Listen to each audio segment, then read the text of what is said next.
Welcome into Seahawks Today, powered by Chat Sports. Tyler Jones here with you. So glad to have you with us. On today's show, we have the latest Seattle Seahawks news and rumors, those involving Tariq Woolen and many others. But before we get to any of that, though, I want to make sure that you are subscribed to the best Seattle Seahawks YouTube channel, as we're covering your team like no one else is.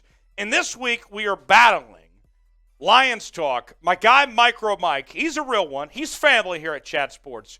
But I want to beat him. I want to beat him in Lions Today. Lions Talk bad. So we need to beat them in subscribers this week. We don't want to just beat the Lions on the football field, but we want to beat them off the football field as well and show who the better fan base is. So let's set the tone for the rest of the week. Subscribe to Seahawks Today now. Be a real one, and we'll get started with today's show.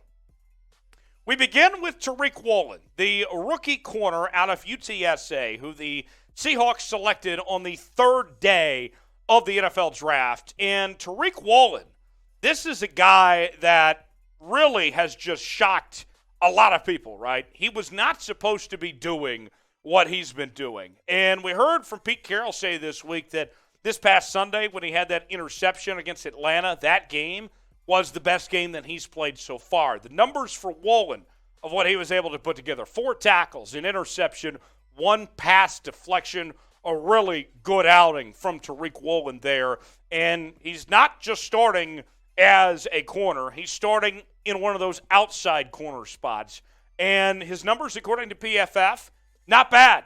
A 66.7 defensive grade, a 56.3 run defense grade, a 43.1 tackle grade, and a 69.1 coverage grade. Those numbers continue to improve week by week. And for a guy that was picked in the 5th round of the draft, he continues to show why he was the steal of the draft. To be where he was is just outstanding. He has done everything that's been asked of him and then some. I love what I've seen from Tariq Woolen at this point in time, and it's shown, and I think that his best football is still ahead of him going forward. And, you know, one of the comparisons that keeps getting made for Tariq Woolen is another Seahawks legend, Richard Sherman. And we've seen Woolen actually work with Sherman, and Sherman's talked a lot about Tariq Woolen. And so I'm not going to sit here and say that they found another Richard Sherman. That's a little premature. But I got to tell you, everything that Tariq Woolen has been asked to do, he's doing good and then some. I love what I've seen from him, and I think that his best football is still in front of him. We haven't seen the ceiling yet at this point for Tariq Woolen. How would you grade Tariq Woolen's performance against Atlanta last week? It wasn't perfect, but certainly a big step in the right direction. What say you? Let me know in the comments section. Type A, B, C, D, or F how you would grade Tariq Woolen's performance against the Atlanta Falcons this past Sunday. Moving on now, let's talk about Josh Jones. Josh Jones, of course, the starting safety in place of Jamal Adams right now, who's out for the year. And after 2 starts, Bleacher reports Alex Ballentine is already recommending that the Seahawks bench Josh Jones just after 2 starts at this point. It might sound a little premature, and this comes from an article from Ballentine where he went through every team across the NFL and named starters that deserve to get benched at this point. But if you look at the numbers from Josh Jones, in particular what he did last week, it was not good. The PFF grade for him last week was below 40. The week prior against San Francisco, a 64.8, and against Denver, a 42.3. Sure, Jones has left a lot to be desired. I get that. But remember, he is a backup, okay? I mean, this was not a guy that was your primary starter. He was not supposed to be the guy to begin with anyway. And so, with that said, if you don't like Josh Jones, then who? Who are you going to turn to at that point then? If he's not good enough for you, then I'm looking at the Seahawks depth chart right now and I see Teez Tabor, Joey Blount, an undrafted rookie. I mean, I'll be honest. I can tell you, I understand if you might sit here and say, look, Josh Jones hasn't played great, but there's not a better option. I mean, let's just be real with you guys here. Josh Jones is what you got. And unless you're going to go shopping, whether it's in free agency or trades or whatever it may be, the truth of the matter is the Seahawks are just going to have to deal with it. This is the hand that they're dealt right now. With losing Jamal Adams, I hate to say it, but it's not going to get much better. You're going to have to get better schematically when it comes to whether it's playing more safeties or getting creative, however it may be. I don't blame Josh Jones because this is a situation that wasn't of his own doing. He's a backup, and he's filling the role of a backup. He is not a true starter anyway. With that said, though, should the Seahawks bench Josh Jones? Do you agree with that assessment? Is it time to bench him? If so, type Y for yes.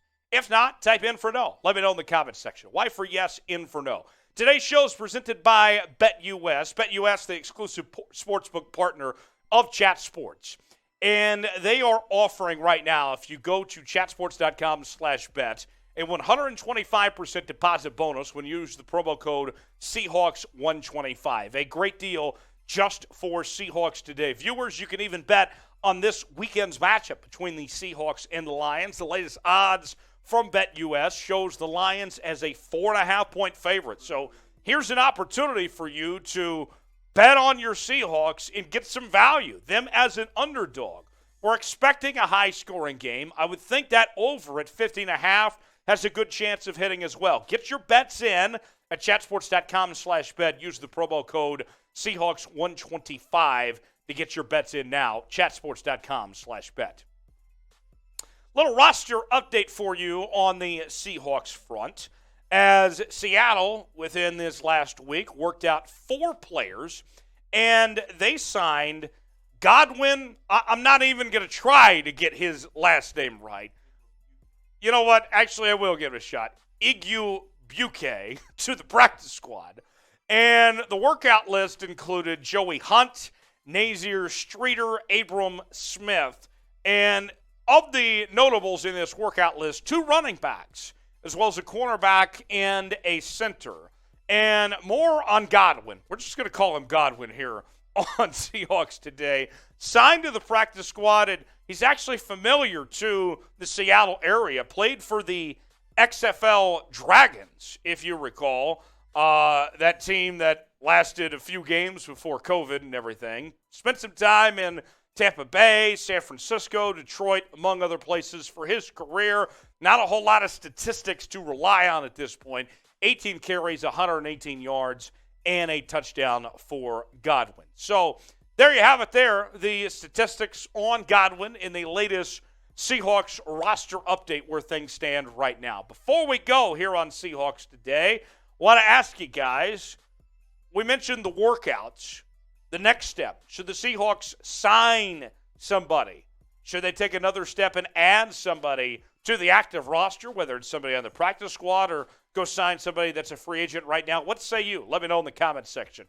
Name a player the Seahawks should sign. Give me one name. Let me know in the comments section below a guy the Seahawks should sign to add to this roster. As always, you can follow me on social media, Twitter, Instagram, Facebook, all of that. I'm all in one place. That's at Tyler Jones Live. Love talking to you guys there, and we will see you next time right here on Seahawks Today.